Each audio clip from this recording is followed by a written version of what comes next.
Hello and welcome to this continuing first look exploring session, looking at When You See Me, You Know Me, or what we might more prosaically call Famous Chronicle History of King Henry VIII, which features many incidents to do with the life of Henry VIII, though not necessarily where they should be in relation to each other. It's something of an interesting mosaic of things that happened, but not at the same time, and it's slightly confusing us. It's by Samuel Rowley, and it is a text doing interesting things, though not necessarily in ways that we're quite going with. We've had some struggles, and we'll see where we go today with the middle section of the play. We're going from what we're calling scene 4. It's actually scene 5, and yeah, I'm going to be adjusting scene numbering as we go, just to confuse ourselves. But anyway, reading the King Henry, today, as well as a servant and patch, is... I'm Henry VIII, I am. Sarah Blake in Germany. Reading Second Watch, Bonner, Katherine and Marquess is... Kyle in Tucson. Reading Brandon, Seymour and Ty is... I am... yeah, I'm Eric, as the noise I shall make upon entry. I have coffee. Good plan, good plan. Reading Compton, Cranmer, Black Will and Rokesby is... Constantine from Saskatoon, Saskatchewan. There's some alliteration for you. And I also have coffee. Thank you. Reading Prichall, First Prisoner, Wolsey and Edward today is... Lois in London. I just have water. Reading First Watch, Porter and Will today is... Hi, I'm Lynn. I'm in the northwestern United States. I'm going to get coffee as soon as I've got a little break here. Reading Constable, Second Prisoner, Dudley and Browne is... Alan, confused, already in Suffolk. And I'm your host, Robert Crighton. I will be drinking tea today. I will also be reading stage directions. I'm also appear to be down to be Bonner and Gardner. Bonner/Gardner, that's confusing. They can't be the same person. Really can't be the same person. I also seem to be down for Mary as well, but I think Mary only says one line. So, but we shall see where we go. What the people reading off their scripts will see scene 4, but it's actually scene 5. Enter the Constable and watch. Prichall the cobbler, being one bearing a lantern. Come, neighbours, we have a straight command. Our watches be securely looked into. Much theft and murder was committed lately. There are 2 strangers, merchants of the Still Yard, cruelly slain, found floating on the Thames. Greatly our stews had in suspect, as places fitting for no better use. Therefore, be careful and examine all. Perhaps we may attach the murderer. Nay, I assure ye, Master Constable, those stew houses are places of much slaughter and redemption, and many cruel deeds of equity and wickedness are committed there. For divers good men lose their money and their computation by them. I abjure ye. How say you, neighbour Prichall? Neighbour Capcase, I know you're a man of courage, and for the merry cobbler of Lime Street, though I sit as low as St. Faith's, I can look as high as Paul's. I have in my days walked to the stews as well as my neighbours, but if the mad wenches fall to murdering once and cast men into the Thames, I've done with them. There's no dealing if they carry fire in one hand and water in t'other. Well, masters, we're now placed about the king's business, and I know ye all sufficient in the knowledge of it. I need not repeat that charge again. Good neighbours, use your greatest care, I pray, and if unruly persons trouble ye, call and I'll come. So, sirs, good night. Exit Constable. God ye good night and 20, sir, I warrant ye. Ye need not reconcile to our charge, for some of us have discharged the place this 40 year, I am sure. Neighbours, what think you best to be done? Every man according to his calling, neighbour. If the enemy come, here lies my town a garrison. I set on him as I set on a patch. If he tread on this side, I underlay him on this side, or prick him through both sides. I yerk him and trick him, pare him and piece him, then hang him up by the heels till Sunday. How say ye, by my faith, neighbor Prichall, ye speak to the purpose. For indeed, neighbors, every sensible watchman is to seek the best reformation to his own destruction. But what think ye, neighbors, if every man take a nap now? I therefore hand the night and go to bed afterward.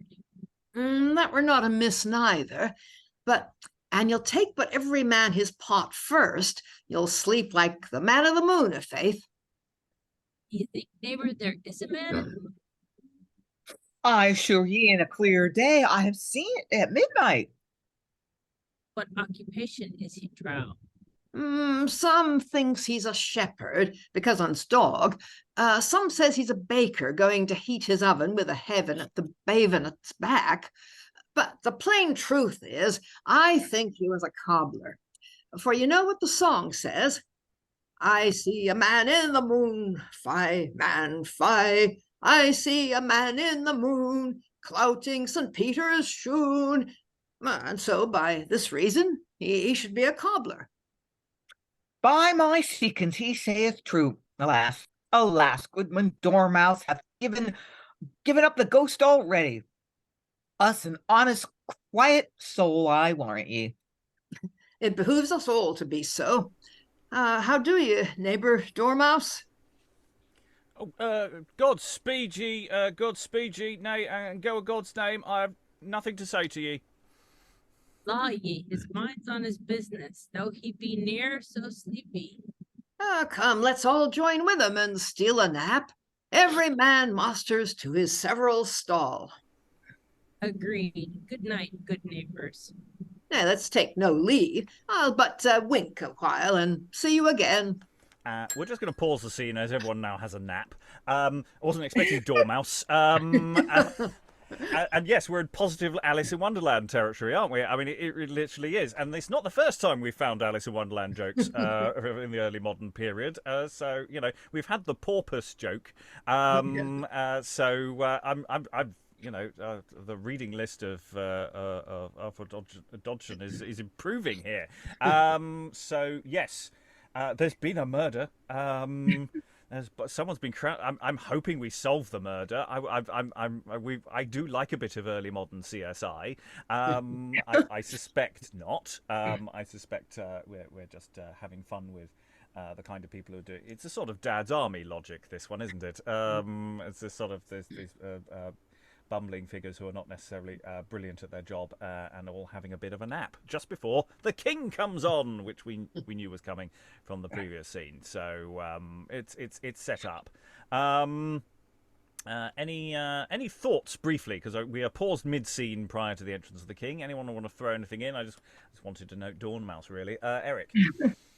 I just always enjoy, like early modern police work. I'm like, oh yeah, what was his occupation? Well, he was slaughtered by them, and therefore he's probably a cobbler. Hell knows. Any other thoughts? Otherwise, we will go on to the entrance of the king. Lynn.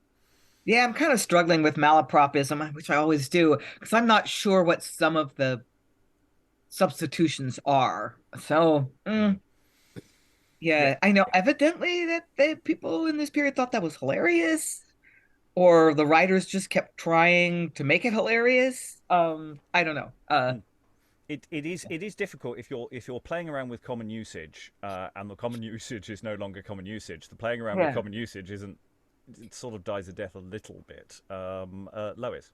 Yeah, I think there was some, there just seems to be this cliche about constables always getting their words wrong. I mean, I think there's a bit in, I think it's Every Man Out of His Humor, where one of the sort of onstage spectators says, he should have written a completely different play, and there should have been, among other things, this constable with mistaking words, So yes, it does seem to be a thing, and it may again also be attached to players as well. It might be somebody's thing, but of course it does dance between different theatre companies, so it probably isn't that specific.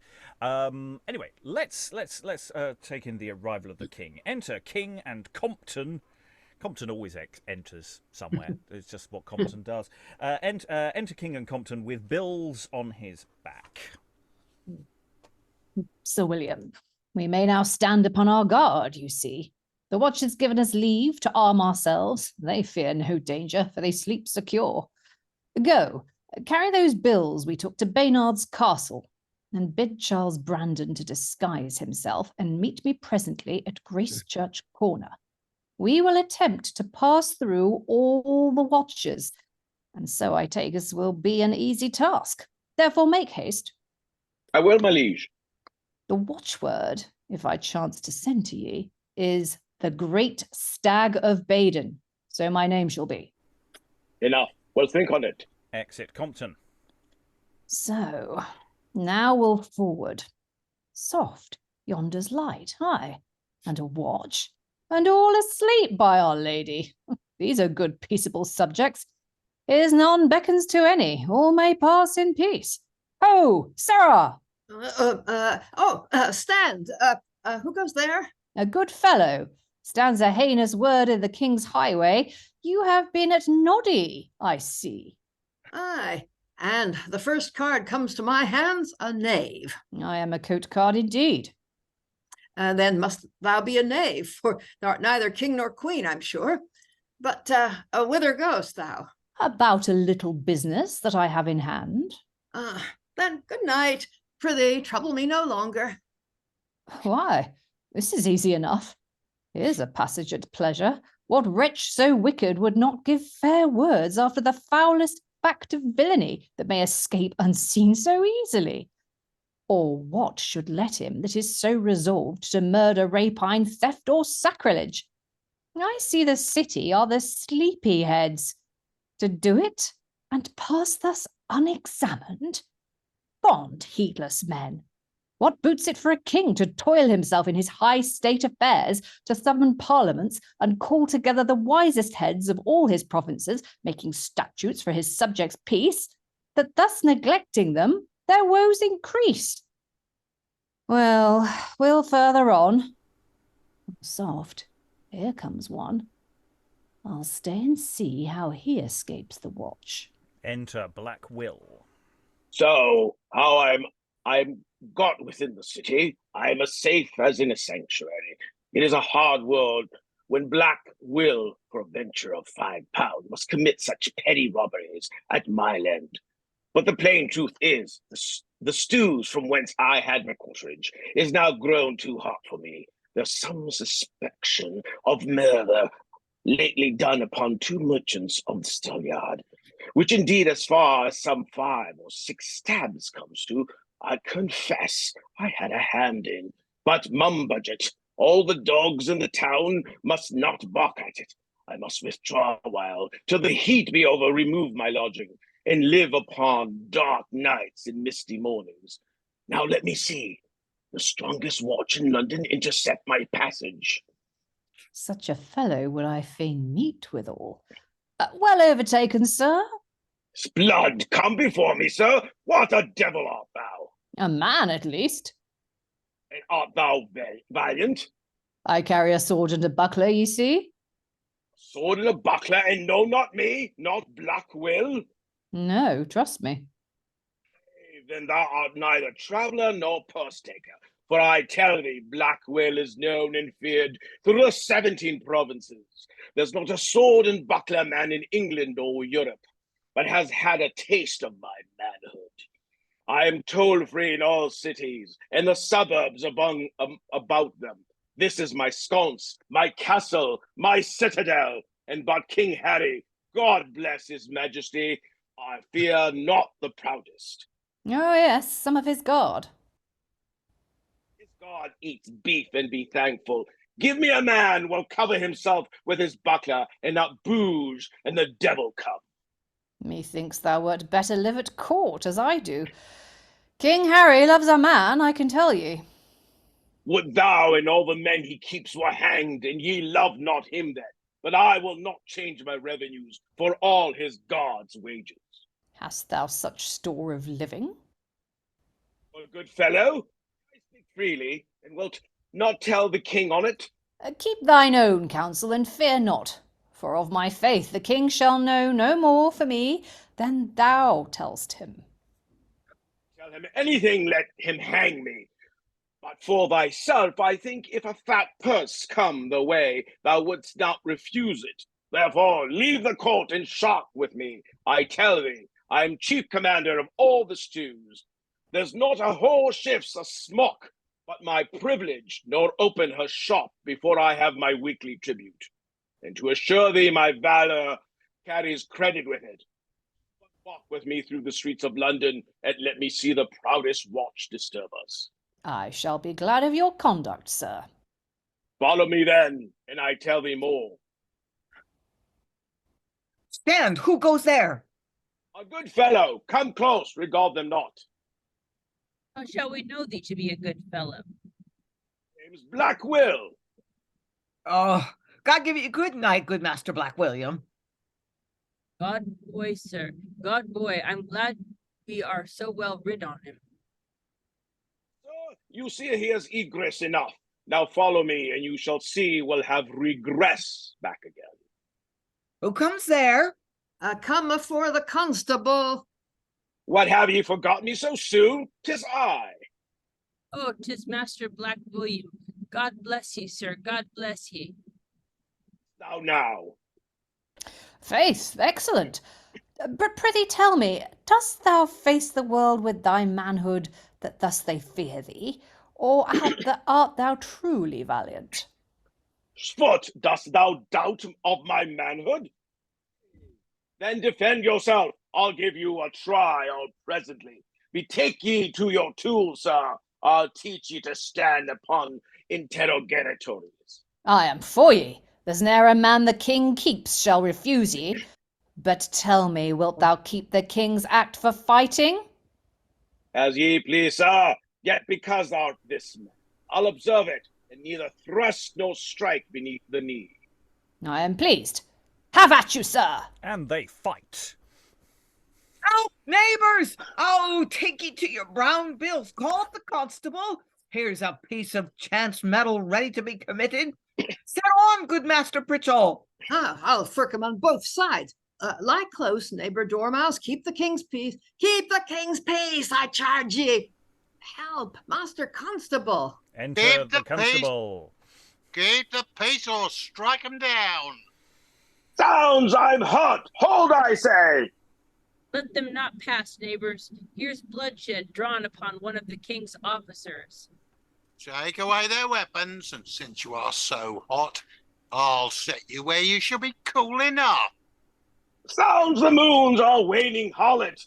With a glimpse of a light, I lost his point, and mistook my ward, had ne'er broached my blood else. Pray, sir, what are you? I am the king's man, sir, and of his guard. More shame you should so much forget yourself. For, as I take it, 'tis part of your oath as well to keep his peace as guard his person.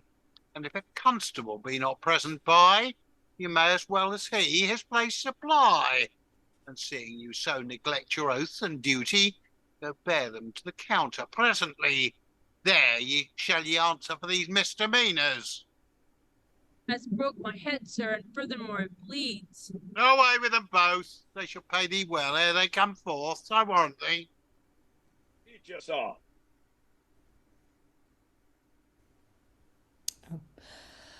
Never entreat, man. We shall have bail, I doubt it not. But, Master Constable, I hope you'll do me this favour, to let one of your watchmen go of an errand for me, if I pay him. With all my heart, sir. Here's one shall go. Hold thee, good fellow. Here's an angel for thee. Go thy way to Baynard's castle and ask for one Brandon. He serves the Duke of Suffolk. And tell him his bedfellow, or the great stag of Baden, this night is clapped in the counter, and bid him come speak with me. Come, Constable, let's go. Sarah, make haste! And exit the king and basically everyone except for Prichall. I warrant you, sir. And this be all, I've done it for half the money. Well, I must inquire for one Brandon, and tell him the great stag of Baden in the counter. Fair lady, I doubt they are both crafty knaves, and this is some watchword between them. By the mass, I doubt he ne'er come well by his money, he's so liberal. Well, I'll forward. Luckily, enter Brandon and Compton. Sir William, are you sure it was at Grace Church His Majesty appointed we should meet him? We have been there and missed him. What think ye, sir? Good faith, I know not. His Highness is too venturous bold, my lord. I know he will forsake himself in this, opposing still against a world of odds. Good faith, 'tis true, but soft, here comes one. How now, good fellow, whither goest thou? It lies in my authority, sir, to ask you that question, for I am one of the king's watch, I can tell you. Then perhaps thou canst tell us some tidings. Didst thou not see a good, lusty, tall, big-set man pass through your watch tonight? Yes, sir. There was such a man came to our watch tonight, but none that passed through, for he behaved himself so that he was laid hold on quickly. Now he is forthcoming in the counter. And whither art thou going? Faith, sir, he has given me an angel to do an errand for him at Baynard's Castle, to one Brandon that serves the Duke of Suffolk. He says he is his bedfellow, and I must tell him the great stag of Badham is in the counter. If thine errand be to Brandon, I can save thee a labour, for I am the man thou lookst for. We have been seeking him almost all this night. Hold thee there. There's an angel for thy news. I'll bail him, I warrant thee. Exit Brandon and Compton. Thank you, sir, but he's not so soon bailed as you think for. There's two of the king's watch has their heads broke, and that must be answered for. All's one to me. Let them shuffle as they will. The angels has flown about tonight, and 2 gulls are light into my hands, and these I'll keep. Let him get out as he can. Exit Prichall. So you can debate whether you split this into 2 scenes or not. I would argue effectively they're a continuation scene. But you could, and I suspect in other editions, this is split into a scene 5 and scene 6. That's just an administrative note that doesn't matter to anyone. So we've got this sort of extended reprobate Black Will, who eventually does have a fight. We get a fight scene. Just so that the king gets to be valiant, having gone on stage and gone, well, I'm not impressed with the watch going on here. Oh, we need to do some sort of tightening up of law and order. I feel a broken Windows policy coming up. So it's interesting to see what that sort of logic. And then he gets to be valiant. Henry gets to be valiant. Again, this really does depend on how old Henry's supposed to be at this point. If we're following the chronology of the birth of his children, he's really not going to be up for a fight at this point, at least not one he's going to win. But hey, as far as the player is concerned, Henry is obviously a dashing Errol Flynn type, and that's what we'll go for. That's fine. And he's off to prison. So hijinks all round. We've had this kind of stuff before. Lynn. Yeah, I had to roll my eyes a little at the beginning of this sequence where the king is saying, what boots it for the king to toil himself in his high state affairs and summon parliament? I work so hard at being king, and then the people don't bother to enforce the laws I pass. Like, we haven't seen him working yet. Yeah. I mean, I suppose we are supposed to take that seriously, but I'm having a hard time. Yes, I think there is an element of there are elements of this play where we can say there are problems with the play, and there are elements of this play where I think the problem's actually us, because we know things, and that's awful for the dramaturgy of this play, because it's difficult for us to reconcile this king with any kind of historical figure. But within the logic of the play, this king figure is doing lots of dashing and interesting things. He feels for the death of his wife. He mourned deeply. He would have wanted her to live above her, he had that terrible choice with his children. I think within the logic of the play, there's nothing inherently wrong with what this play is doing. Just nonsense. But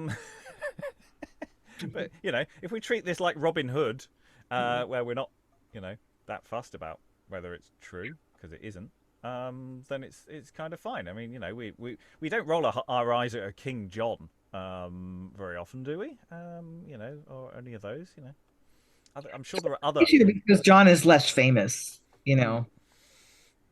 Well, again, That's my guess. yeah. Other thoughts on Black Will and his antics and his boasts and his things. How are we finding this will? There's quite a few wills in this place. It's fiddly. I don't know. Is this analogous with the character in Arden of Faversham? There is a certain similarity. They're not that dissimilar, and they're not exactly the same or anything, but they are almost contemporaneous, of course, because Arden of Faversham is set about 10, 15 years in the future of this, depending on where we want to put the temporality of this. It was a crime that occurred during the reign of Edward, so it could be. We could build the extended Black Will universe if we wanted to. Black Will universe, I'm loving it. Yeah, it's a slightly awkward name to put on the posters, but because it is what it is. Alan, I suspect it may almost have been written for a specific actor. Who's the one who plays the dense London ne'er-do-well? Oh, he's very much a type, isn't he? I mean, Oh yeah, probably trying to sell you dodgy watches at the same time.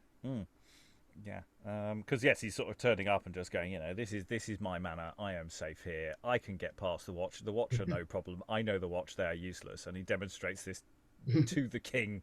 And I love me mother, and we only hurt our own. So yeah, and so, there's stuff to be had here. I think we're still struggling from that sense of the text doesn't quite sing. Everything here is fine, but it could just do with a little bit of a kick up the behind to really bounce. But the shape of it's fine. Any other thoughts? Mum budget. Always love a mum budget. I'll be using that from now on. Yeah, it's turned up a lot, and in slightly different contexts as well. The way it's used, so I'm interested in its use, the way it's used in that sentence. Eric. I think it was you who put in the chat whether we've encountered the Stag of Baden before. I'm not entirely sure, but I'm pretty sure that there's a sort of some sort of mythical stag that is always that came up maybe in Robin Hood of all things. That is mentioned about sort of with the golden horns and if you kill it, it's a pity and all that stuff. I don't know. We've definitely had wasn't there a terrifying cow at one point or something? Yeah, that was in Sir Guy of Warwick. Yeah, that was the one. There have been some amusing beasts, but yes, Lois. Yeah, I don't remember anything about the Stag of Baden, but I do think it's funny that Henry calls himself a stag. Yes. Right. Well, he's in prison. Let's go to the prison and find out what goes on there. How's he's going to cope with this? So in our scripts, that's scene 5, but arguably it's scene 7, depending on your point of view. Enter the king in prison. Ho, porter! Who's without there? What's the matter now? Will he not go to bed tonight? No, trust me, 'twill be morning presently, and I have hope I shall be bailed ere then. I prithee, if thou canst, entreat some of the prisoners to keep me company a pair of hours or so, and we'll spend them in the rouse of the healths, and all shall be my cost. Say, wilt thou pleasure me? If that will pleasure ye, sir, ye shall not want for company. Here's a now that can tend it. They have hunger and ease enough at all times. There's a couple of gentlemen in the next room. I prithee let them come in. And there's an Harry sovereign for thee. I thank you, sir. I'm much beholding to you, as to King Harry Foret. Exit porter. Aye, I assure thee thou art. Well, Master Constable, you have made the counter this night the royal court of England's king. And by my crown, I swear I would not for £1,000 'twere otherwise. The offices in cities, now I see, are like an orchard, set with several trees, where one must cherish one, rebuke the other, and in this wretched counters, I perceive, money plays fast and loose. Purchasers favour, and without that, naught but misery. A poor gentleman hath made complaint to me. I am undone, quoth he, and kept in prison for one of your fellows that serves the king, being bound for him, and he neglecting me, hath brought me to this woe and misery. Another citizen there is, complains of one belonging to the cardinal, that in his master's name hath taken up commodities valued at £1,000. The payment being deferred hath caused him break, and so is quite undone. Thus kings and lords, I see, are oft abused by servants' treachery. And enter the prisoners. But wist a while, here comes my fellow prisoners. Where's this bully Grig, this lad of life that will scour the counter with right renish tonight? Ah, sir, you're welcome. I thank ye, sir. Nay, we'll be as great as our word, I assure ye. Here, porter, there's money. Fetch wine, I prithee. Gentlemen, you cannot be merry in this melancholy place, but here's a lad has his heart as light as his purse. Sirrah, thou art some mad slave, I think, a regular companion, one that uses to walk at nights or so. Art thou not? Hearken thine ear. Thou art a good fellow? I am right born, I assure thee. King Harry loves a man, and thou a woman. Shall I teach thee some wit, and tell thee why I met thee here? I went and set my lime twigs, and I think I got some £100 by a crooked measure at Coombe Park. And now, seeing there was watch laid, and much search for suspicious persons, I got one as honest as myself to arrest me by a contrary name, and lay me in the counter. And here I know they'll never seek me, and so when the heat's o'er, I am at liberty, and mean to spend my crowns lustily. How likest thou this, my bully? An excellent policy. No words. Use it for yourself or so. Oh, sir, fear it not. Be merry, gentlemen. Is not this wine come yet? Gods me, forget our chief guest. Where's my sword and buckler man? Where's Will Black? How now, man? Melancholy? Let not a little wipe make us enemies. Clap hands and be friends. Up still. When 'tis at highest, we'll fall again. Come, hands, hands. I'll shake hands with thee, because thou carriest a sword and buckler, yet thou art not right cavalier. Thou knowest not how to use them, thou hast a heavy arm. Aye, a good smart stroke. Thou cutst my head indeed, but 'twas no play. Thou layest open enough. I could have entered at my pleasure. Nay, I have a stout guard, I assure ye. Childish to a man of valour, when thou shouldst have borne thy buckler. Here thou leddest to thy knee. Thou gavest me a wipe, but 'twas but chance. But had we not been parted, I had taught ye a little school play, I warrant ye. Brandon speaks within. What ho, porter! Who keeps the gates there?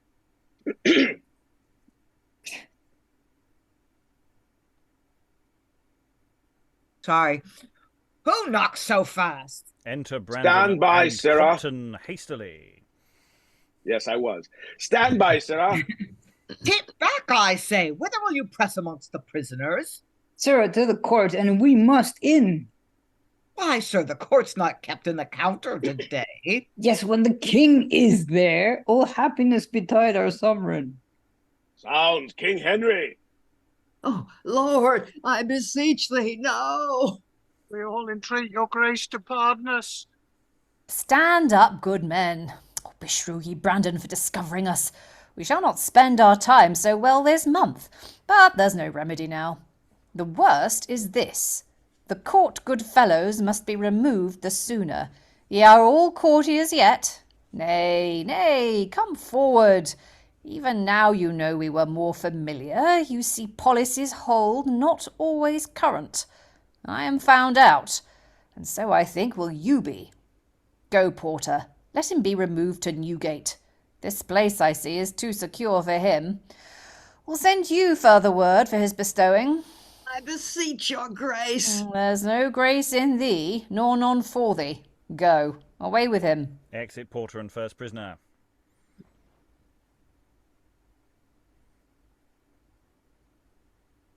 Black Will is muted. Sounds I shall to Tyburn presently. Gentlemen, you that have been wronged by my servants and the cardinals shall give me nearer notes of it, both what they are and how much debt they owe ye. Send your petitions to the court, to me, and doubt not but that you shall have remedy. There's 40 angels. Drink to King Harry's health, and think withal much wrong king's men may do, the which their masters ne'er consent unto.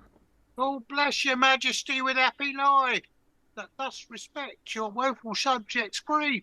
Where's Black Will? Nay, come nearer, man. I came nearer you, though ye mislike my play. My lord, your majesty's the best sword and buckler man in Europe, yet lie as close to your walls. Carry your point as fair, that no fencer comes near ye for gallant fence play. Nay, now ye flatter me. For God, ye broke my head most gallantly. Aye, but 'twas but by chance, you know. But now your head's broke, you look for a plaster, I am sure. And your grace will give me leave. I'll put it up and go my ways presently. Nay, soft sir, the keeper will deny ye that privilege. Come hither, sirrah, because ye shall know King Harry loves a man, and I perceive there's some metal in thee. There's 20 angels for thee. Marry, it shall be to keep ye in prison still, till we have further use for ye. If ye can break through watches with egress and regress so valiantly, ye shall do it amongst your country's enemies. The war, sweet king, 'tis my delight, my desire. My chair of state create me but a tattered corporal. It give me some preeminence over the vulgar hotshots, and I beat them not forward to as brave attempts, and march myself the vanguard, as e'er carried against the castle wall. Break my head in 2 places more, and consume me with the mouth of a double cauldron. I'll live and die with thee, sweet king. 'Twill be your best course, sir. Go, take him in. When we have need of men, we'll send for him. God bless your majesty. I'll drink to your health. Exit Black Will. Begone, sir. Keeper, I thank you for our lodging. Nay, indeed I do. I know, had ye known us, it had been better. Pray tell the constable that brought us hither we thank him, and commend his faithful service. Gentlemen, let's hear from you, and so God morrow. Keeper, there's for my fees. Discharge the officers, and give them charge that none discover us till we are past the city. In this disguise we came, will keep us still, and so depart again. Once more, God morrow, you may now report your counter was one night King Henry's court. Away and leave us. Brandon, what further news? As the porter exits and the king can talk privately. The old King of France is dead, my liege, and left your sister Mary a young widow. God forbid, man. What, not so soon, I hope? She has not yet been married 40 days. Is this news certain? Most true, my lord. Alas, poor Mary. So soon a widow, before thy wedding robes be half worn out. We must then prepare black funeral garments too. Well, we'll have her home. The league is broke, and will not trust her safety with the French. Charles Brandon, you shall go to France for her. See that your train be richly furnished, and if the daring French brave thee in attempts of honour, barriers, tilt and tournament, so to retain her, bear thee like thyself, an English man, dreadless of the proudest, and highly scorning lowly hardiness. I shall, my sovereign, and in her honour I'll cast the challenge to all the court, and dare the proudest peer in France for her. Commend me to the Lady Katherine Parr. Give her this ring. Tell her on Sunday next she shall be queen and crowned at Westminster, and Anne of Cleves shall be sent home again. Come, sirs, we'll leave the city and the counter now. The day begins to break. Let's height a court, and once a quarter we'll desire such sport. And exit. And Anne of Cleves is passed over in one line. Bless her. Wasn't Catherine Howard in there as well? No. No, She was, well, yeah. Yeah, no, she didn't get a mention at all, did she? no. Oh. Well, I mean, to be I fair, mean, it's but, all a like, bit really, awkward to Yeah. talk about. Well, So, yeah. so yeah, I think a lot of people have things to say about that. Let's not worry too much about history, but we'll. I mean, earlier the king stuff, all the stuff to Brandon, just the historical irony meter is waggling rather a lot. I'll go to Lois, then I'll go to Alan. Yeah. Well, there is already a play about Thomas Cromwell, and that may be why. I mean, Thomas Cromwell's fall was tied in very much with Anne of Cleves, and it looks as if we're not going to see him at all in this play. And somehow or other, Wolsey is doing some of the Cromwell stuff. I mean, this is partly, I think, because plays couldn't overlap too much with other plays. And so this dramatist is having to kind of do elaborate detours around material that someone else has used.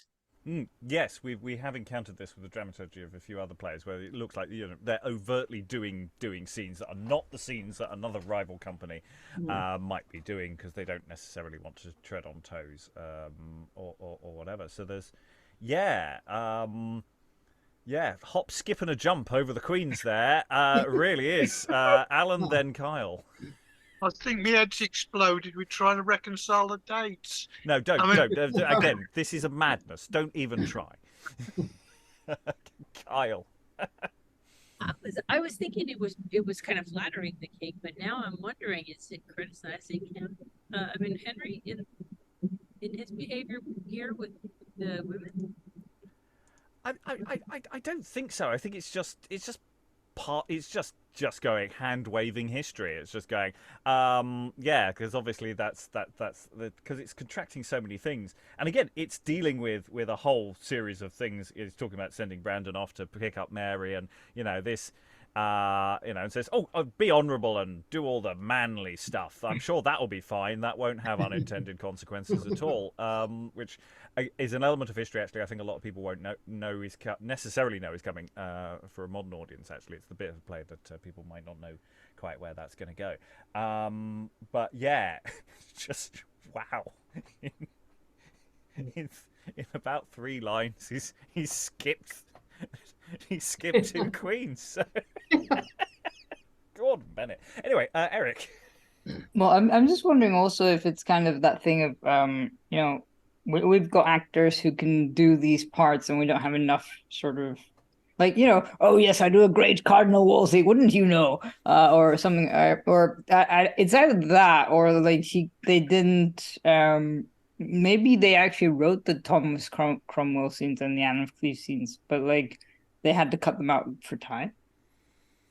Yeah, I mean, it could be. I don't think so. I just think this playwright just doesn't care. It's gone. No, this is the bits I'm doing. There is this interesting question about a question of sources. If someone has literally just ripped a few pages out of Holinshed, just do those bits. Put them together. It's fine. Nobody cares if they're in the right order. Just turn it into a thing, and the playwright's done it. And it structurally, I say, it's sort of doing within its own internal logic. There isn't a problem here. The problem is history. It's not actually the internal logic of the play. Structurally, it's sort of dancing along quite nicely, scene by scene. Lois. Yeah, I mean, the problem is indeed history. I mean, Katherine Howard was a candidate of the Norfolk family who were Catholics, and there was a brief attempt to bring England back to Catholicism, and they really can't have that in this play. I mean, I think everybody's hoping to forget all about it. It was not a good marriage for so many different reasons, as far as anyone of this period wants to write about. I mean, it's actually very interesting, but it's not really on message. Not a successful marriage there. Sarah. I have to say, I've enjoyed these last couple of scenes more than pretty much anything we did yesterday. And I think it's just because the further it strays from history, the more fun it is, honestly. It's like we were very much going into kind of, Robin Hood, Georgia Green territory there for a moment. And it I don't know. It's like it wasn't anything different or that we haven't encountered before, but it's just kind of more fun when you have that license to just kind of get a bit of folklore in there, get a bit of ballad story in there, and just not worry too much about the history, which clearly the playwright isn't doing anyway. So This is part of my game plan here for the prologue we need to add, which is basically we need to bring Henry on as a completely not Henry, and really just go ta-da, and go there. Eric. Well, also technically, like this was performed during James's reign, right? So this, I mean, written and performed. So there's a part of me going, like, what is it doing back then? But I mean, obviously the context is probably very different. Because obviously he wants to hear about all the dramatic exploits of past kings and take example, and get locked in prison, right? Or something. I don't know, but like, you know, just sort of, there's a part of me going, would he not know this? And yeah. It's an interesting this little moment where suddenly everybody's trying to do something with you know, the previous Tudor monarchs in a very active way, Elizabeth and to a degree the others. And I don't know how much more we get later on, so I wonder if it's just this little flourishing, and then everyone goes, well, maybe we'll put it back in its box for a while. So I'm curious about that. Anyway, we will go on into our next scene, scene 6, as we originally had it, but it's probably something like 8 now, depending on your point of view. Arguably, we could extend that. So enter the Cardinal, reading a letter, Bonner in his bishop's robes. My reverend Lord of London, our trusty friend, the King of France, is dead, and in his death our hopes are hindered. The Emperor, too, mislikes his praises, but we shall cross him for it, I doubt it not, and tread upon his pomp imperial, that thus hath wronged the English cardinal. Your grace's letters by Campus sent, I doubt not, but shall work your full content. Aye, that must be our safest way to work. Money will make us men when men stand out.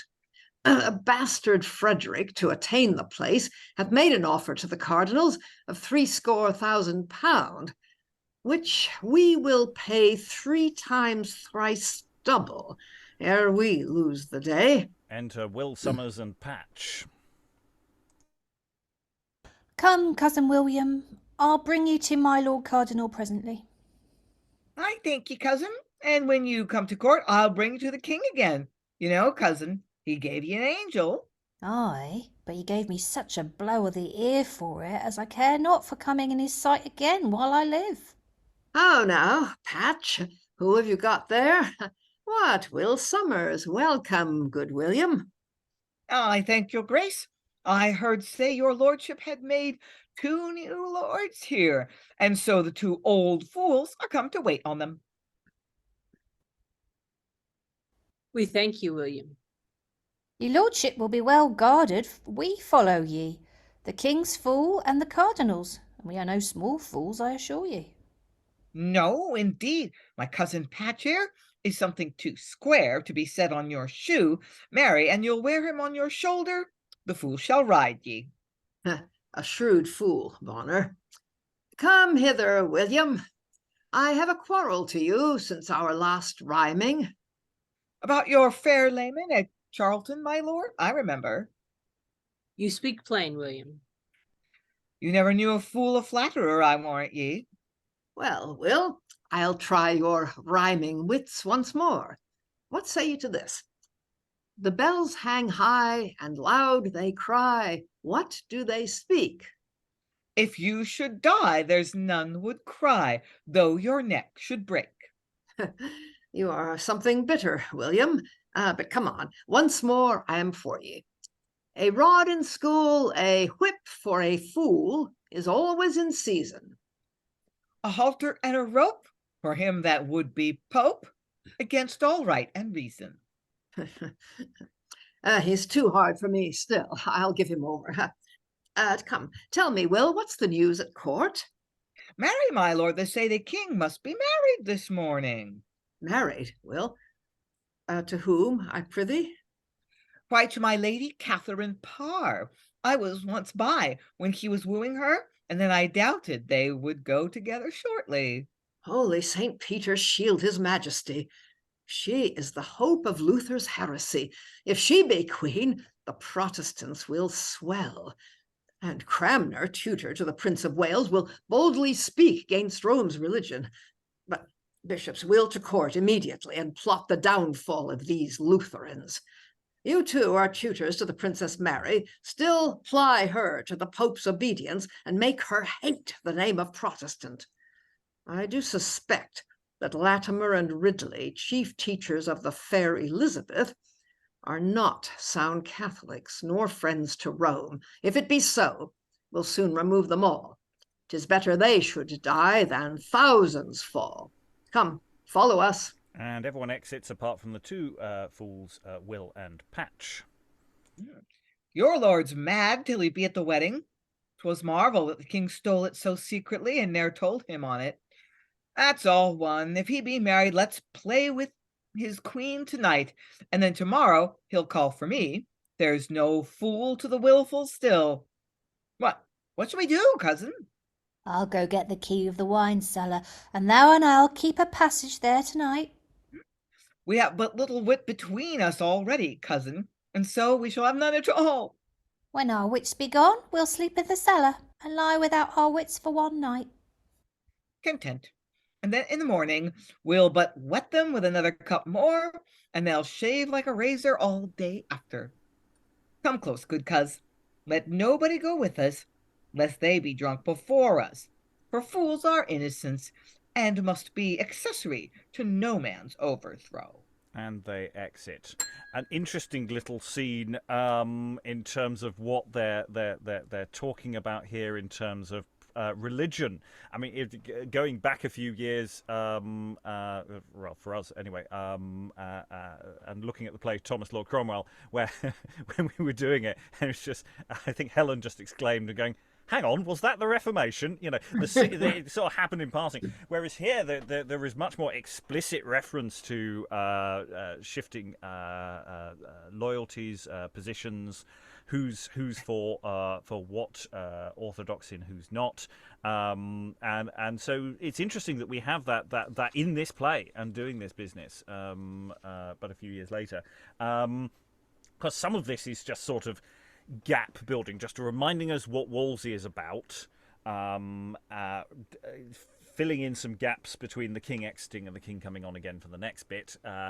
A bit of temporal stretching to say, you know, time's moving on. Oh, look, he's getting married, you know, just to make it feel that the play is not just sort of randomly jumping from one time unit to another.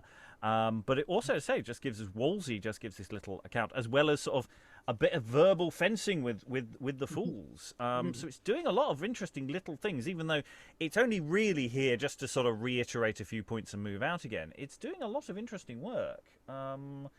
And not and effectively at times, there are some interesting little nods there when it's talking about, you know, breaking necks and things, and you know, and just sort of, you know, looking forward to you know, dire things. Not that Wolsey actually does get executed in that sense.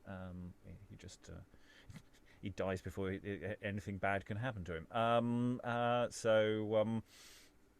But you know, it's a nice little foreboding element that which seems to be what Will does in this play, actually. And it's sort of nice we have this little bit with Patch as well, just to sort of go, no, Patch is fine. Okay, no long-term damage was done. It's okay, and you got rewarded with money. And hi, this is how the court works. Kind of business. Kyle. I was just wondering about, like, who is this pitched to? That's what I keep kind of being curious about. So could it be just the pitch to a popular audience where it's just a kind of nationalism where they're kind of excited about these figures? Or, you know, is it aiming at something more political? I'm just curious about that. It feels the former more than the latter to me. Especially as it is doing this sort of zooming in on little occasional moments in history, and not really that fussed about them where they go. But maybe there is more of a political point being made here. I'm not sure what it would be though, because I'm not sure what it's really trying to say. Beyond here's some stuff. Lois. Yeah, I mean, I think the most interesting thing about the play is its use of the two fools as a sort of chorus or something in it. But it's hard to see this as a play that they thought they could take to court. I mean, you can't really imagine James I sitting there thinking, "Ooh, that's what happened in English history before me. Gee, I'm really glad to know this." Yeah. Yeah. In that sense. Yeah. How does it function? And it's Yeah, it's an odd one. It's an odd one. It's let us not ask why yet. Let us dive, however, now into our next scene, scene 7 or 9, depending on your point of view. We get some trumpets. Oh yeah, sound trumpets. Enter King, Queen, Katherine, Cardinal, Seymour, Dudley, Grey. Enter Compton. Crying, "Hoy boys!" Welcome, Queen Katherine. Seat thee by our side. Thy sight, fair queen, by us thus dignified. Earls, barons, knights, and gentlemen, against ye all will be chief challenger to fight at Barriers Tilton Tournament in honour of the fair Queen Katherine. We thank your highness and beseech your grace forbear such hazard of our royal person. Without such honours is your handmaid pleased, obedient to yield all love and duty that may beseem your sacred majesty. God a mercy, but where are our children? Prince Edward, Mary, and Elizabeth, the royal issue of 3 famous queens. How haps we have not seen them here today. They all, my liege, attend your majesty and your fair queen, so within the presence here. 'Tis well, Dudley. Call Cranmer in. He is chief tutor to our princely son, for precepts that concern divinity. Enter Cranmer. And here he comes.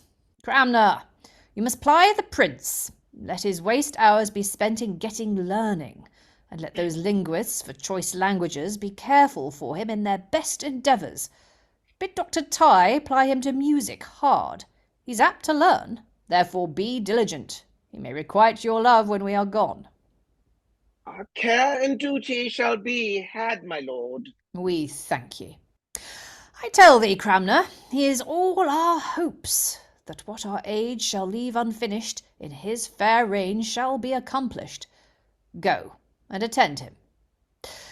How now, Will Summers? What's the news with you? And yes, enter Will Summers at some point. I come to bid thee and thy new queen good morrow. Look to him, Kate, lest he cozen thee. Provide civil oranges enough, or he'll have a lemon shortly. God a mercy, Will, thou tellest me then, wilt thou not? Aye, and watch him too, or let him ne'er trust me. But just hear, Harry, because I'd have thee have the poor's prayers. I have brought thee some petitions. The friars and the priests pray too, but I think us as children say grace, more for fashion than devotion.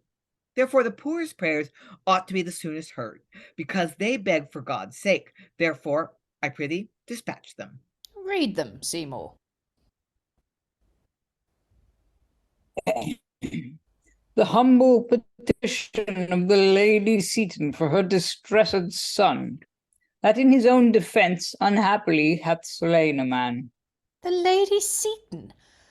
God's holy mother, her son has had our pardon twice already, for 2 stout subjects that his hand hath slain. And any has said so, but thou, Harry, I'd have told him a lie.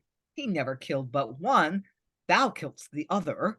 For and thou hadst hanged him for the first, the 2 last had been still alive. The fool tells true. They wrong our majesty that seek our pardon for such cruelty. Away with it. Give it me again. It shall ne'er be seen more, I assure ye. And I had known it come for that purpose. It had ne'er been brought for Will, I warrant ye. This other comes from 2 poor prisoners in the counter. We know the inside, then. Come, give them me. Lord Cardinal, here's one is dedicated to you. Hold, read it. Who's there?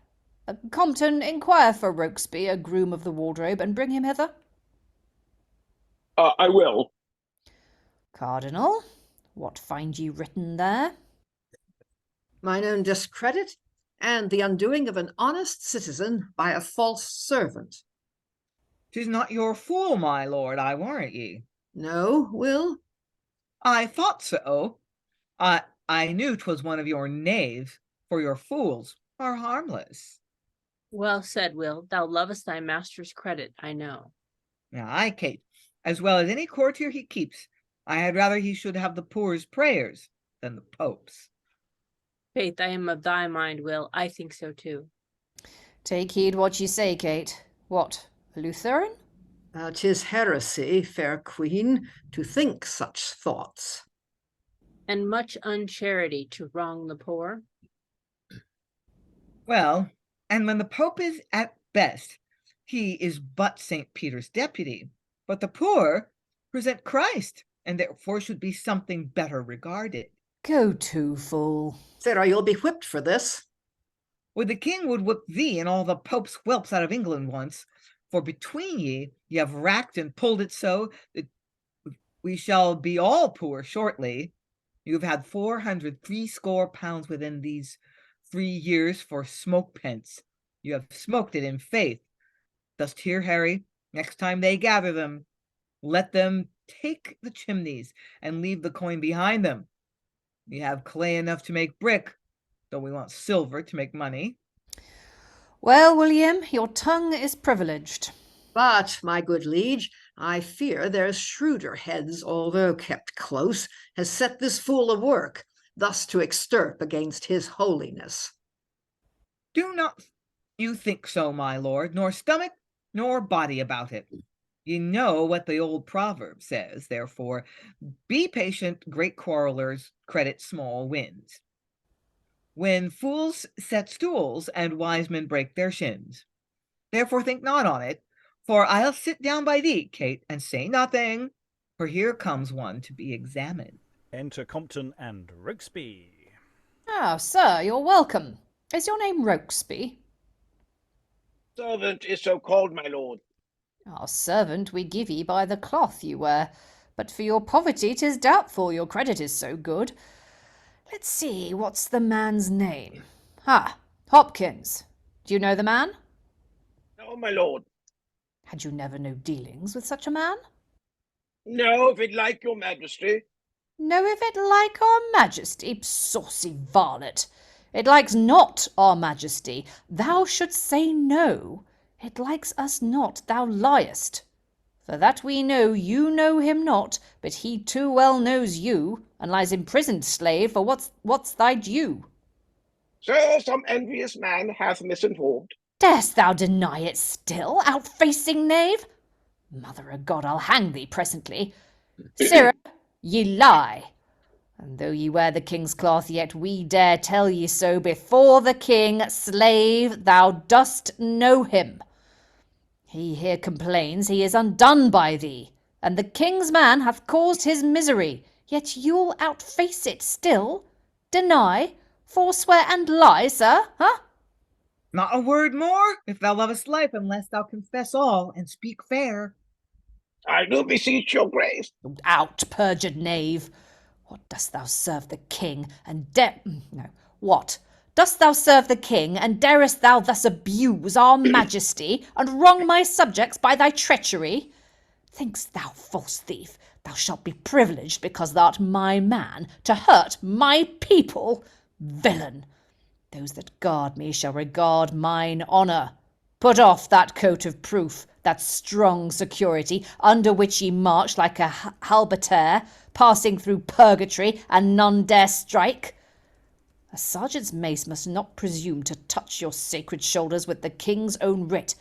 God's dear lady, does the cloth ye wear such privilege and strong prevention bear, huh? Is't Rokesby? My royal lord. Enter a messenger and haste. Take that. I know your time to tell your message, Sarah. I am busy. Oh, there's one served. I think you would take 2 more with all your heart, so you were well rid on him. Your pardon, good my liege. Ha! Pardon thee? I tell thee, did it touch thy life in aught more than mine own displeasure, not the world should purchase it. Vile caitiff! Hadst thou neglected this duty to our person's danger, hadst thou thyself against me aught attempted, I might be sooner one to pardon thee than for a subject's hateful injury. Let me entreat your grace to pardon him. Away, Kate. Speak not for him. Out of my lenity I let him live. Discharge him from my cloth and countenance to the counter to redeem his creditor, where he shall satisfy the utmost might of any debt, default, or hindrance. I'll keep no man to blur my credit so. My cloth shall not pay what my servants owe. Away with him. And exit Rokesby. Now, my Lord Cardinal, speaks not your paper so? Yes, my good lord. Your grace hath shown a pattern to draw forth mine by, I assure your highness. The punishment inflicted on your man is meant for my servants that bear such minds. Their masters thus but serves them in their kinds. Where's this fellow now that brings this news? He's gone with a flea in his ear, but has left message behind with my Lord Dudley here. And what's the news? Duke Brandon, my liege. Oh, he's returned from France. And who comes with him? His royal wife, my lord. Ha! Royal wife? Who's that? Your highness' sister, the late Queen of France. Our sister? Queen? His wife? Who gave him her? Oh, 'tis said they were married at Dover, my liege. Well, better he had ne'er seen the town. Dares any subject mixed his blood with ours without our leave? Enter Brandon and Mary. He comes himself, my liege, to answer it. Health to my sovereign. And our brother king. Your message is before you, sir. Off with his head. I beseech your grace, give me leave. Nay, you have taken leave. Away with him. Bid the captain of our guard convey him to the tower. Hear me, my lord. Audacious Brandon. Think'st thou excuse shall serve? Right gracious lord. Go to. Your prayers will scarce save yourself. Durst ye contract yourself without our knowledge? Hence with that harebrained duke to the tower, I say, and bear our careless sister to the fleet. I know, sir, you broke a lance for her and bravely did unhorse the challengers. Yet was there no such prize set on her head that you without our leave should marry her? Oh, my lord, let me entreat for them. Tut, Kate. Though thus I seem awhile to threaten them, I mean not to disgrace my sister so. Away with them! What say ye, lords? Is he not worthy death for his misdeed? Unless your grace shall please to pardon him. He deserves it then? He does, my liege. You are knaves and fools, and ye flatter me. God's holy mother, I'll not have him hurt for all your heads. Dear Brandon, I embrace thee in mine arms. Kind sister, I love you both so well, I cannot dart another angry frown to gain a kingdom here. Take him, Mary. I hold thee happier in this English choice than to be Queen of France. Charles, love her well. And tell on Brandon, what's the news in France? The league is broke betwixt the emperor and the young king of France. Forces are mustering on either part, my lord, for horse and foot. Hot variance is expected speedily. The emperor is marching now to Landersey, there to invade the towns of Burgundy. God and St. George will meet his majesty and strike a league of Christian amity.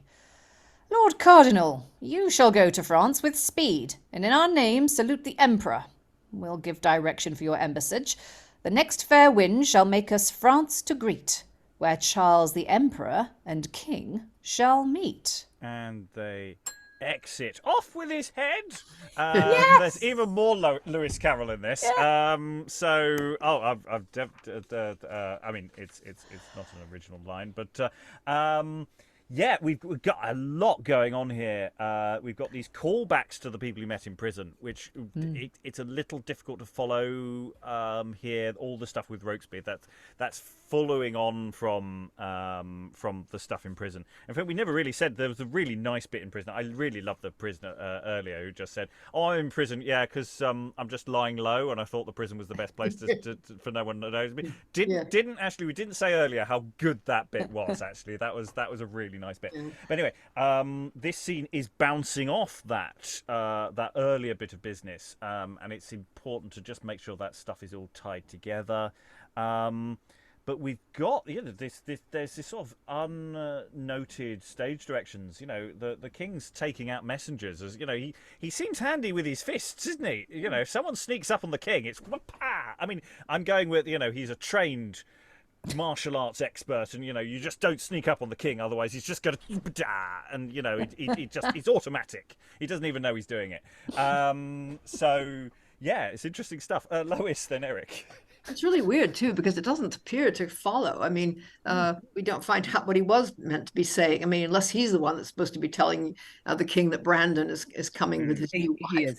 Yeah, I think he's he then tells Lord Dudley to do the message a bit further on, but it's like we don't have enough stage directions in this text to sort of explain half of these things, and then Grey talks for no Redley apparently. It's like this just when you think you've got a handle on all the random courtiers, just suddenly I'd forgotten totally he was there.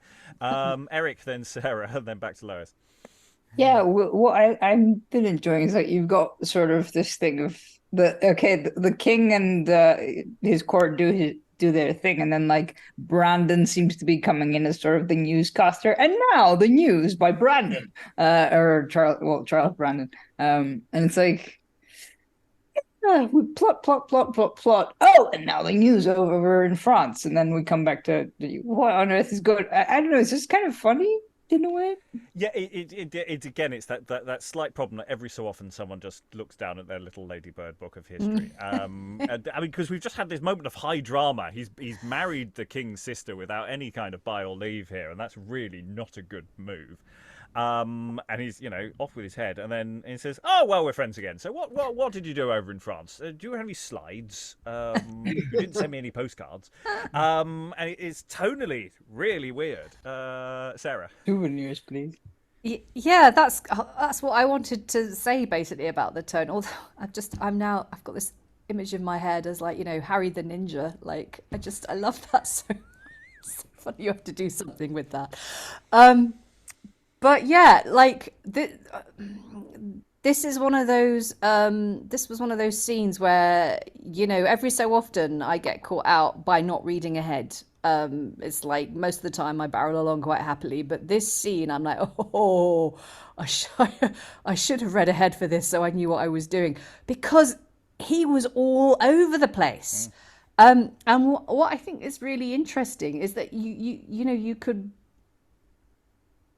I don't know if you could play it both ways at the same time. Maybe you could, but there are like two distinct ways of playing that. You can play him as like, oh, he's this merry monarch, and he's so quick-witted, and he's just jesting, and he's like, oh, Brandon, off with his head. Oh no, I didn't mean it, mate. It's great that you're married to my sister. Love you. Or you could play it like he is just massively erratic and is completely losing it, which of course would make it kind of terrifying. And the stuff early on as well, where he was having a go at Rokesby. I mean, because I didn't really know what I was doing. I didn't go for it, but that could also be terrifying. It could be kind of really noble and just. Here is the king meting out justice, but it could also be terrifying. And the fact that so many people are saying, "Oh no, have mercy on him, have mercy on him," like, you could go off in two very different directions now with this Henry. So that thing that we were saying, we were criticizing the play for yesterday about how he was quite a one-note character and, not that interesting. All of a sudden, he seems to have leapt into life and complexity, and this is finally something that an actor could really sink their teeth into if they were prepared in advance.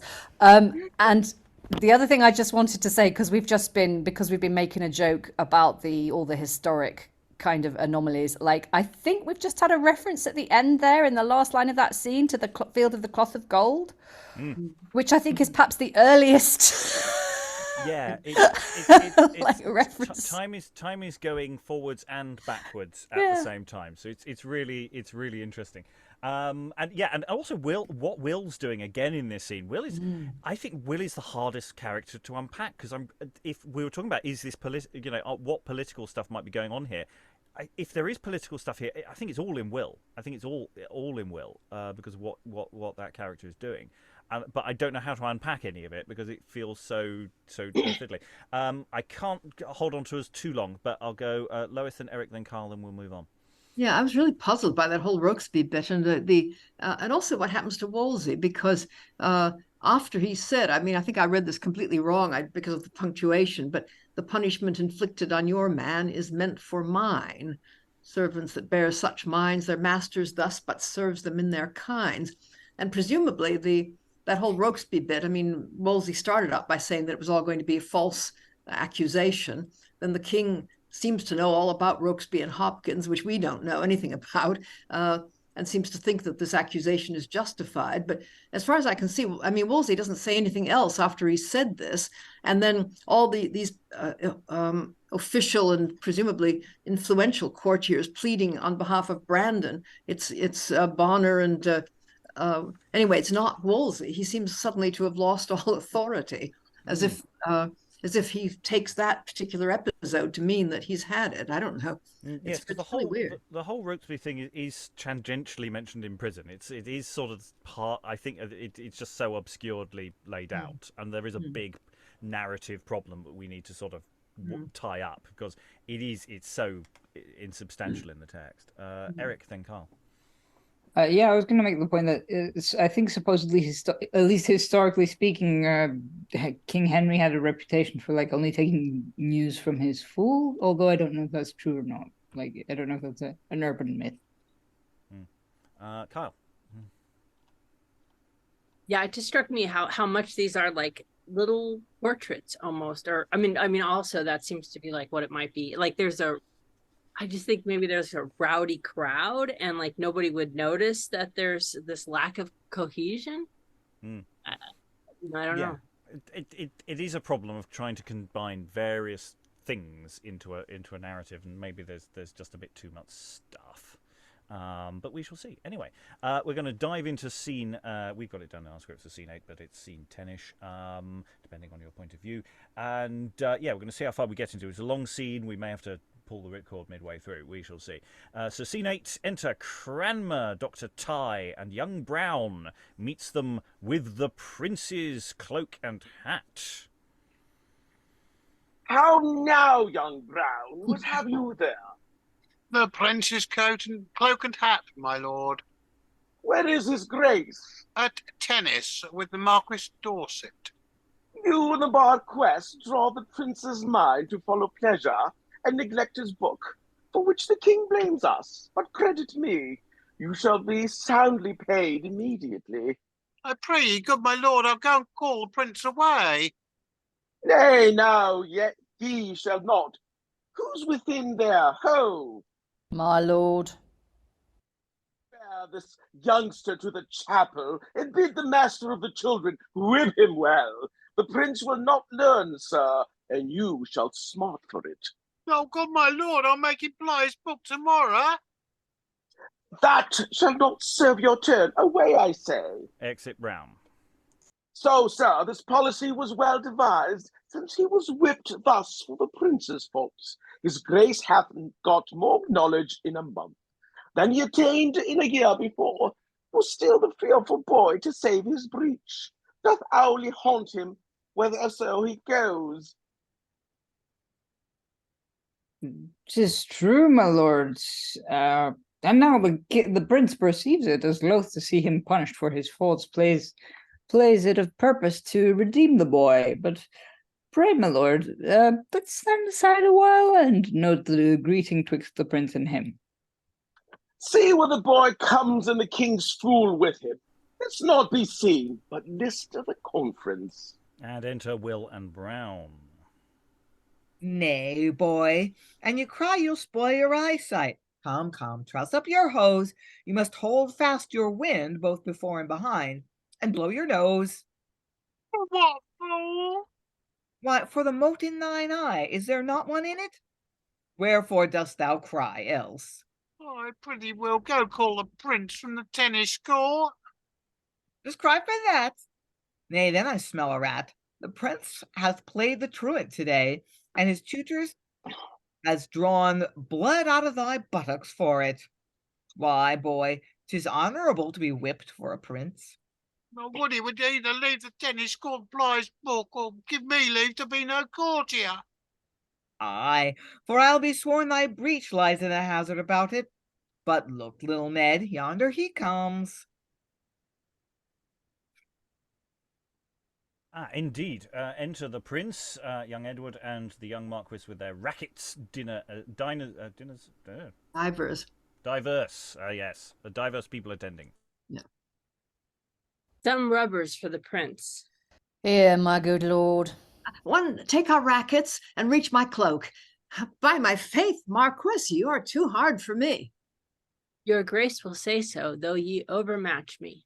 Why, how now, Browne? What's the matter? Your grace loiters and will not ply your book, and your tutors whip me for it. Ah, alas, poor Ned, I'm sorry for it. I'll take the more pains, and entreat my tutors for thee. Yet, in troth, the lectures they read me last night out of Virgil and Ovid, I am perfect in. Only I confess I am something behind in my Greek authors. Oh, I missed something. And for that speech, they have declined it upon his breach.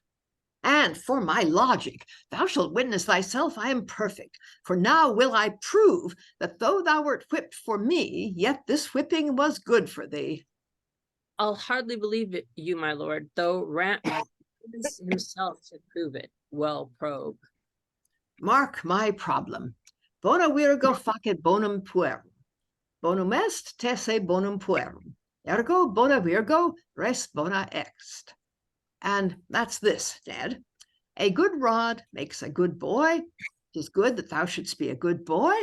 Ergo, a good rod is good. Nay, by Our Lady, the better the rod is, it's the worse for him, that's certain. But dost hear me, boy, since he can prove a rod to be so good, let him take it himself next time. In truth, I pity thee, and inwardly I feel the stripes thou bearest. And for thy sake, Ned, I'll ply my book the faster. In the meantime, thou shalt not say, but the Prince of Wales will honourably reward thy service. Come, Browne, kneel down. What, wilt thou knight him, Ned? I will. My father's knighted many a one that never shed drop of blood for him, but he has often for me. Oh, brave. He looks like the mirror of knighthood already. Enter Compton. Clear the presence, gentlemen, the king is coming. The king? God's me, reach me my books. Call my tutors in. Come, Browne, I'll confirm thy knighthood afore the king. Enter the king. Here be your tutors, my lord, and yonder the king comes. Health to your majesty. God a mercy, Ned. Aye, at your book so hard. 'Tis well, 'tis well. Now, Bishop Cranmer and good Dr. Tye, I was going to the gallery and thought to have had your scholar with me. But, seeing you're so busy, I'll not trouble him. Come on, Will. Come, go you along with me. What, make you among the scholars here?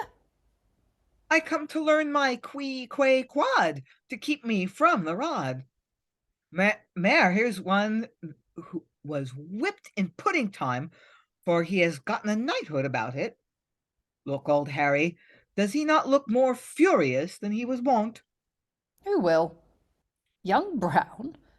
God's Mary Mother, his father is a gallant knight as any these south parts of England holds.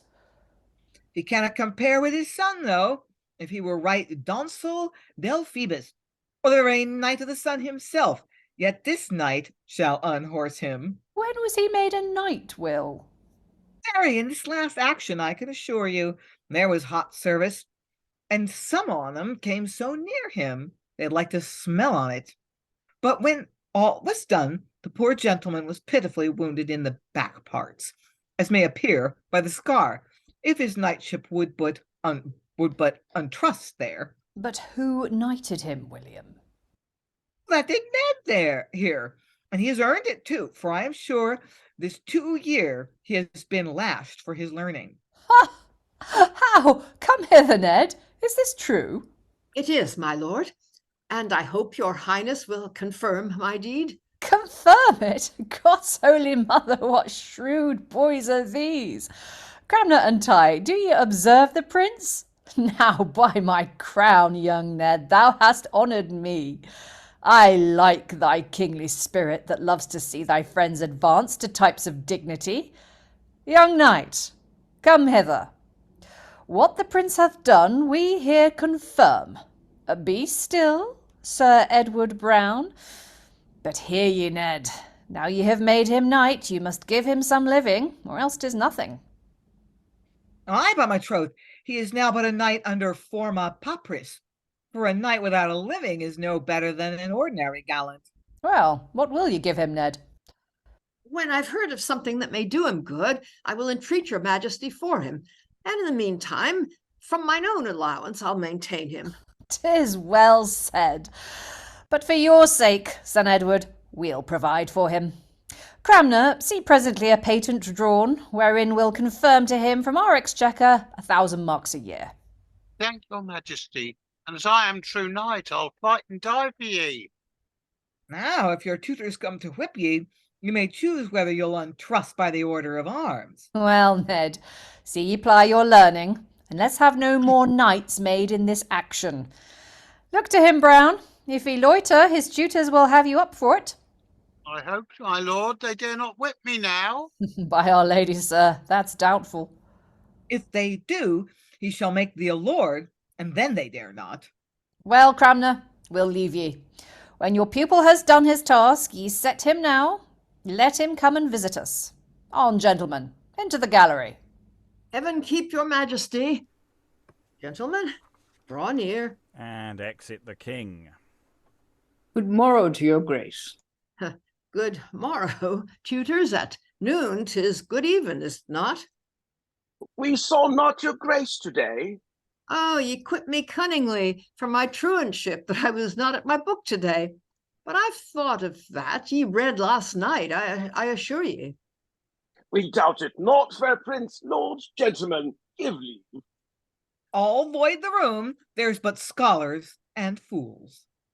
I hope your excellence can answer me in the axiom of philosophy. I propound it to thee. I promise ye, tutor, 'tis a problem to me, for the difference of your author's opinions makes me differ in my own. Some say, omne animal est aut homo aut bestia, that every living creature is or man or beast. Then a woman's a beast, for she's no man. Peace, William, you'll be expulsed else. And again, some authors affirm that every beast is four-footed. Then a fool's no beast, for he has but two. Yet again, Will. Ned, no words. I'll be still as a small bagpipe. Omne animal est aut homo aut bestia, and thus 'tis proved, my lord, omne animal est rationalis, well, irrationalis homo est rationalis, bestia irrationalis, ergo omne animal homo est well besties. Amongst all the creatures in this universe, or on the earth, or flying in the air, man only reason hath, others only sense. So what is only sensual is not man, but beast.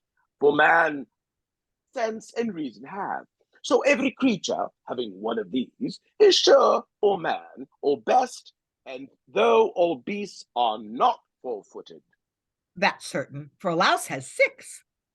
I beseech your grace. Away, William. Not a word more, as I am William. For many beasts have wings serving instead of feet, and some have horns, of which we thus esteem animal cornutum, not habet dentes supremas. Non-horned beasts have teeth above the roof. Well, that's a lie. A cuckold has. Thrust the fool out of the presence there. Well, cadent arma togae, the scholar shall have the fool's place. Exit will. Well, Cranmer, you've made me able to prove a man no beast if he prove not himself so. We'll now leave this. And now, resolve me for divinity. Cranmer, I love ye, and I love your learning. Speak, and we'll hear ye. God give ye truth, that you may give it me.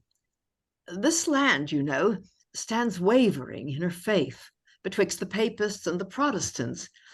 You know, we all must die, and this flesh part with her part of immortality. Tutor, I do believe both heaven and hell.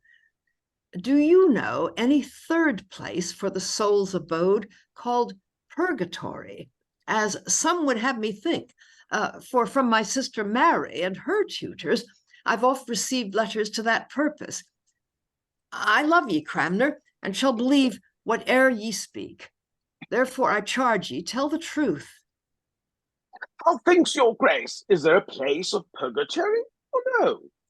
Truly I think none, and yet must I urge to you what's laid to me. This world, you know, hath been 5,000 years, still increasing, still decreasing, still replenished. How long it will be, none knows but he that made it. We all do call ourselves God's children, yet sure some are not. But think ye, tutor, that the compass of that heaven and hell is able to contain those souls so numberless that ever breathed since the first breath was given, without a tertium or a third place? Who puts these doubts within your grace's head are like their own beliefs, slight and unregarded, and is as easily answered and confuted. Quod est infinitum, non habet finem, calum est opus Dei est infinitum, ergo calum est infinitum.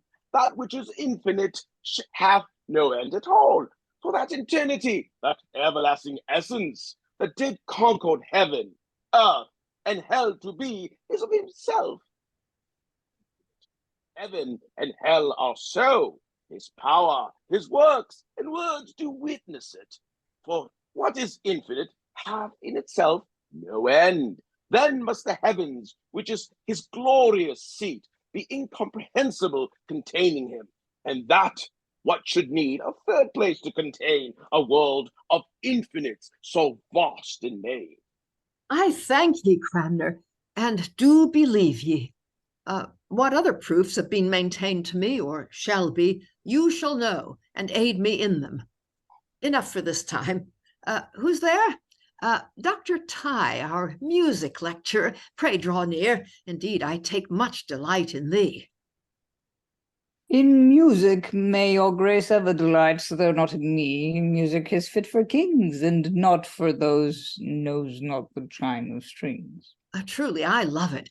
Yet there are a sort seeming more pure than wise that will upbraid at it, calling it idle, vain, and frivolous.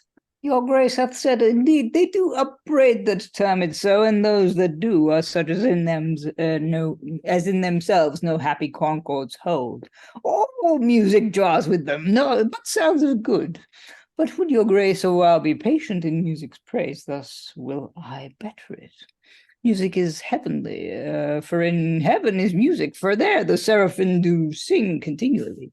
And when the best was born, that ever was man, a choir of angels sang for joy of it.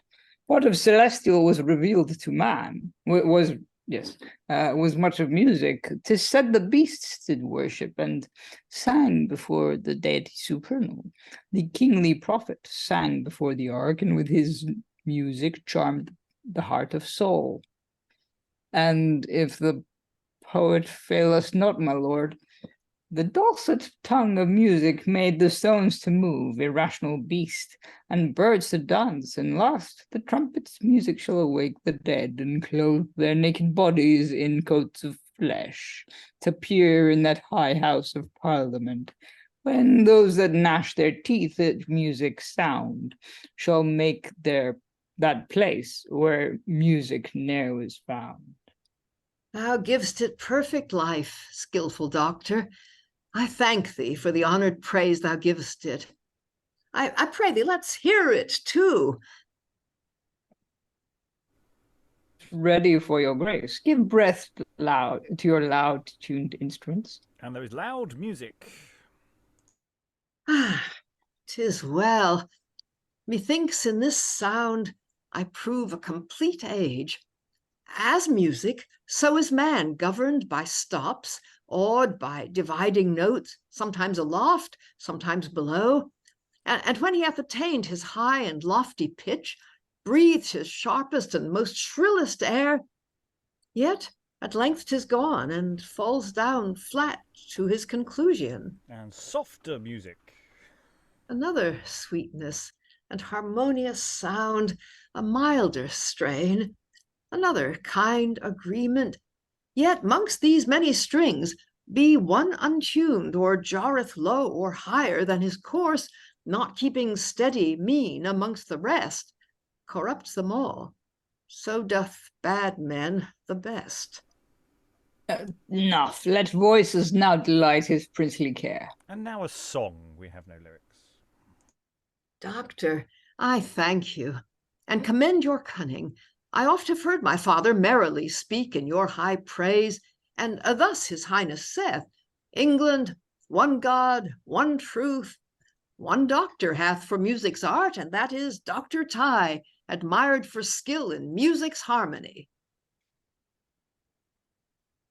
Your grace doth honour me with kind acceptance. Yet one thing more, I do beseech your excellence to deign to patronize this homely work, which I unto your grace have dedicate. What is the title? The Acts of the Holy Apostles turned into verse, which I have set in several parts to sing, worthy acts, and worthily in you remembered. I'll peruse them and satisfy your pains, and have them sung within my father's chapel. I thank you both. Now I'll crave leave a while to be a little idle. Pray let our linguists, French and Italians, tomorrow morn be ready. I must confer with them, or I shall lose my little practice. So, good den, good tutors. And exit Edward. Health to your highness, God increase your days, the hope of England and of all learning's praise. And exits the two successful tutors. This scene's doing some really. I mean, it's like I've been noting possible places to put an interval, and just before this scene feels like a good place because it is an episodic show. It is dancing from little bits, and this is doing this is the introducing us to Edward, England's great hope. Sure, he'll live long. And it's certainly a hope for Protestantism. He's quite he and his advisors, when he becomes king, will be quite fervently Protestant in a way that Henry really isn't. Catholic light, where Edward is very, very much demonstrably under Cranmer's wing here. And there's bits of this where they're debating, whether animals or man has, what's the nature of the soul and these things, and then this little bit with Tye as well, and debating the nature of purgatory, and it suddenly feels like actually a play written during the reign of Henry VIII. It feels like something John Hay would write. And it's part of me wondering, is that deliberate? I can't believe it really is, but it feels really appropriate to me because someone who's done all the plays, from that period, where those little debates go in, and then the sort of nature of the tutor of this poor lad who gets beaten on the behalf of the prince. Yes. The whipping boy, basically, literally the whipping boy. And then he gets knighted, and the king thinks it's all hilarious, and there's something really interesting here. I say it's quite weird, I think, for a modern audience, and there's definitely you can't have someone's coming on, say, some rubbers for the prince for a modern audience, because that is not going to read. Even if you know what it means, you're still going to snigger.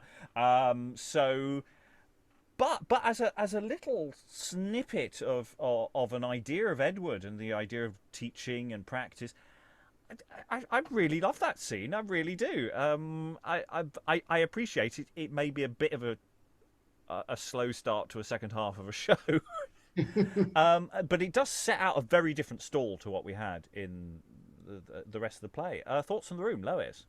Well, I love that speech about music, actually, that sort of defense of music. I thought that was really well done. I mean, I think it was a collection of commonplaces, but it was, nicely put together. And I think just overall this session, the dialogue's picked up.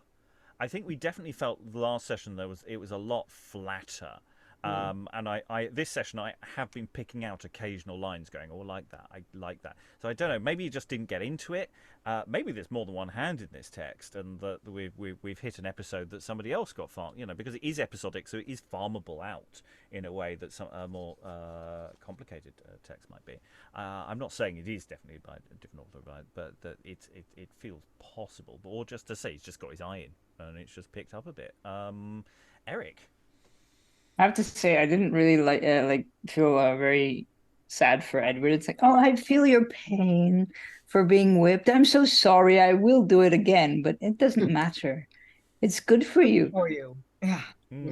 Yes, his little bit of his chopped logic there of the good rod bit. Yeah. I mean, it's not really very charming, but it's. I think that it's again. This is where I'm sure Lewis Carroll's read this play, because it's exactly the kind of misuse of logic that he would actually approve of. So there is part of me that's really feeling the Lewis Carroll connection with this text. I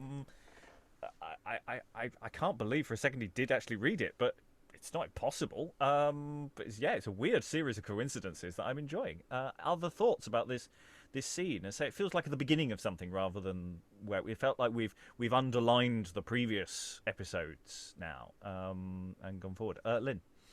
Yes, well, it's certainly this passage is certainly concerned to portray Edward as the guy with all the gifts. He's an athlete. He's off playing tennis. Always neglecting his studies. He's like, oh yeah, but I know all that stuff. I'm a little behind on my Greek, maybe, which.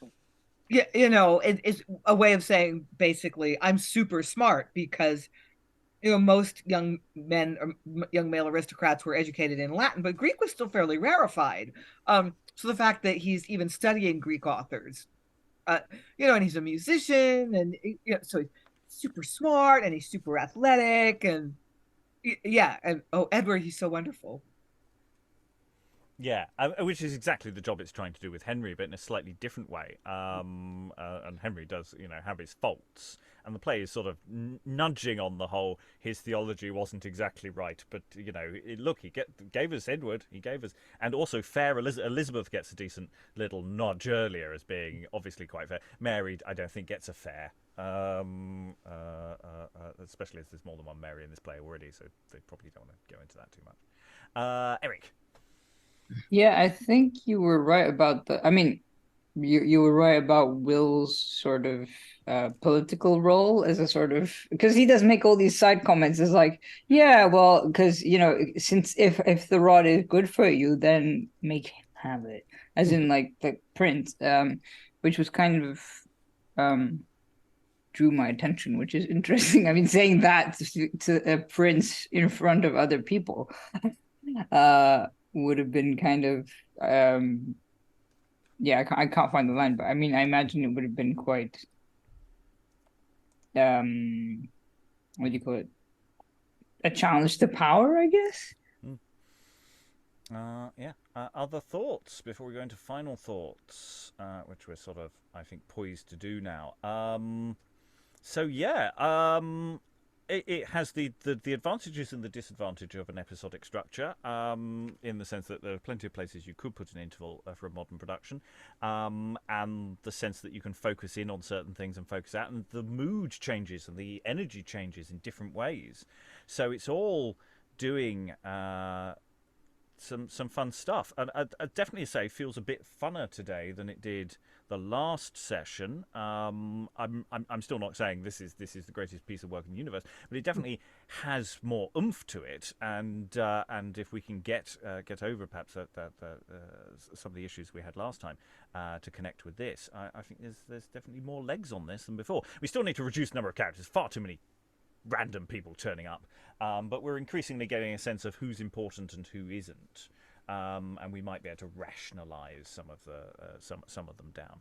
Final thoughts. I'll go to Sarah first. Final thoughts, or any random thought you just had? Yeah, no, it's a final thought, really. It's also quite random.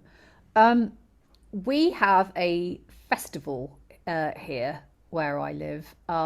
It's called the Schloss Grabenfest. It happens by the old castle, and basically they close the road, they set up a big stage, and there's lots of music bands, and they're usually music tribute bands, quite good ones.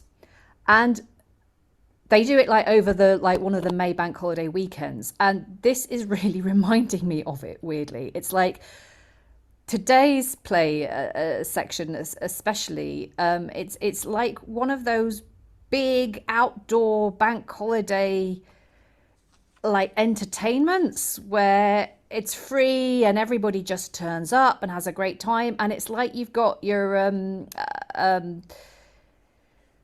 you've got all your tribute acts. All these people are dead, but they're still really popular and everybody loves them and everyone wants them there. So it's like, oh, Freddie Mercury tribute act, and George Michael and Tina Turner and Prince, only instead it's like Henry VIII and Prince Edward and Christopher Tye and Thomas Cranmer. And actually, if you think of it in that way, it kind of works. Yeah. Kyle, final thoughts. Yeah, the only thing that doesn't work is just that it's so much and and nothing else, right? I mean, so far, maybe it will get pulled together somehow. Yeah, I mean, in a sense, there are these plot lines that are overlapping that get resolved, but by the time they pick up another, there is an awful lot of and.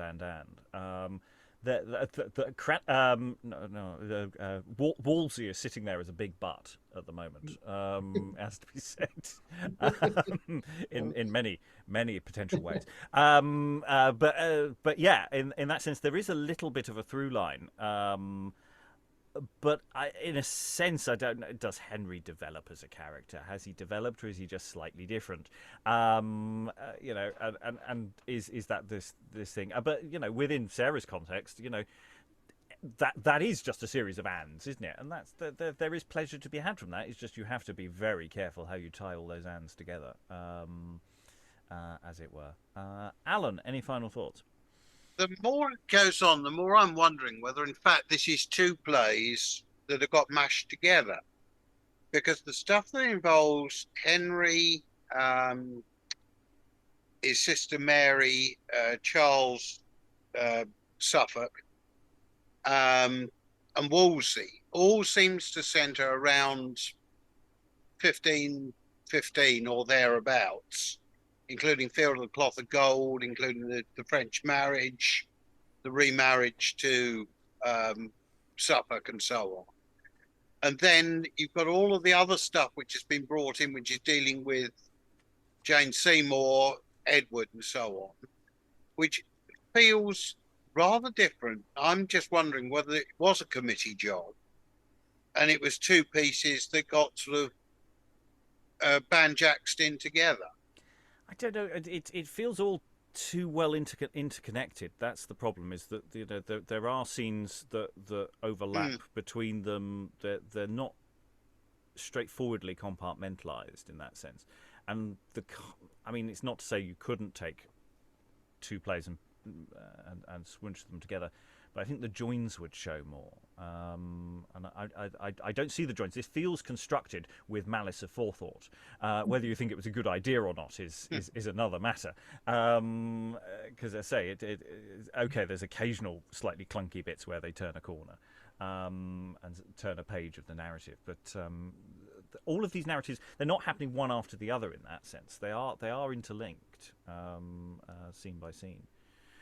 They nod to each other. Constantine, any final thoughts? Well, I was wondering, is the tutor Cranmer, is that the Archbishop of Canterbury? Because he is called bishop at one point. So that's interesting, because he does die as a martyr under Mary Yeah. So, well, I enjoyed playing him. Yeah, it seems to be more interesting. And as Alan said, it seems like two plays. Maybe they're collaborators. Maybe it seems to be better. I mean, better, a little bit more enjoyable. But the fools are continuing to do what they do, and then we add this scholarly debate and logic and and theology, which is interesting. But I keep noticing that with King Harry keeps saying God's holy mother, and and we did just, I think, briefly discuss this because, obviously that's a more Catholic thing, but then again, he is Catholic, not Roman Catholic. So maybe that's the transition period. But again, it's interesting. That's it, basically.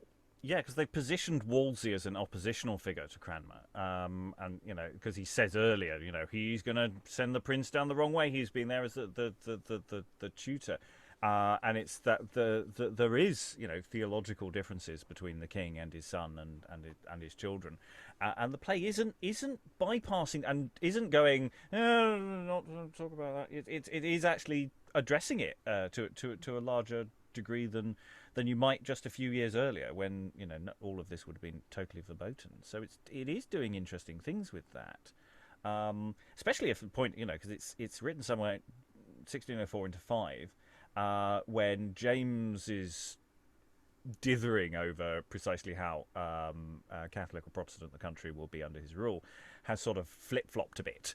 So it's an interesting way that it gets placed within that dialogue as well, and how it's being placed. So in that sense, when we're talking about the political motivations for this, there may be something in there that this play is doing.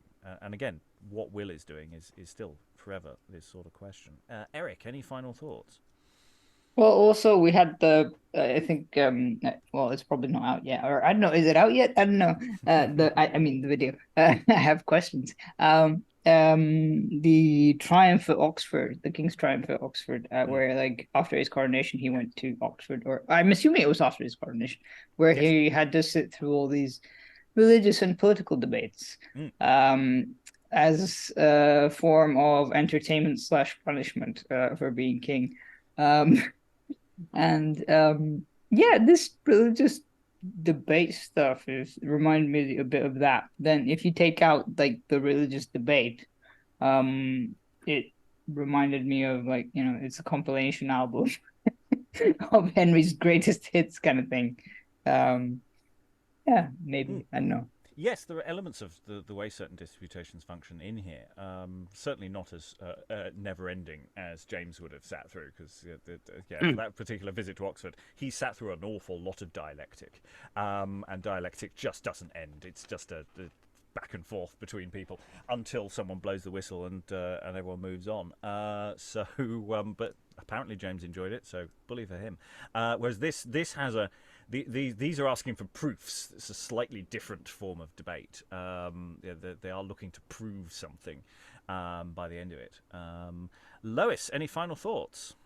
Yeah, no, that's quite interesting. You're contextualizing it in the early years of James's reign, because I think quite a lot of Catholics thought that as the son of Mary, Queen of Scots, he would naturally, and he always had tremendous respect for his mother, and he got her tomb decorated and placed in a prominent position, and he always spoke of her with great affection. So they naturally thought that he might be pro-Catholic, and he had very much disliked the Presbyterians who brought him up and tried to make him a good Scottish Presbyterian. And on the other hand, so everybody was quite nervous about which way he would go, which makes that speech of Edward's about how the country seems to be kind of caught between these two things more interesting in that period than it might have been. I don't know. I mean, the whole thing is so episodic. It makes me wonder whether the author started writing it and then the Heywood plays came out and he realized he had to kind of go around that territory. I mean, because as I recall, I can't remember much now about the first of the troubles of Queen Elizabeth, but doesn't she have some sort of contact with her sister and brother in that? I think so. Certainly, there's a fair amount with her sister. I'm not sure how much Edward there is in it. Yeah, I can't remember now. That's a slightly confused text as well, anyway, because Yeah. it's sort of that's definitely undergone some mangling. Yeah. And then we get Philip of Spain, who was treated surprisingly sympathetically, as I recall. Yeah. So I don't know. I mean, it may just have, further made it difficult to write this thing, keeping off all the territory that had been explored. Also, there are quite a lot of lost plays. I think about the Rising of Cardinal Wolsey, for instance, and I think there's something called that. And there are other plays. So, in fact, it may have been a case of trying to find the bits of Holinshed that no one else has done yet. Yeah, it's an interesting question. I don't know which company the Cranmer one is supposed to be, not Cranmer, Wolsey is supposed to be by, because maybe you've got to have Wolsey in it because he's really popular.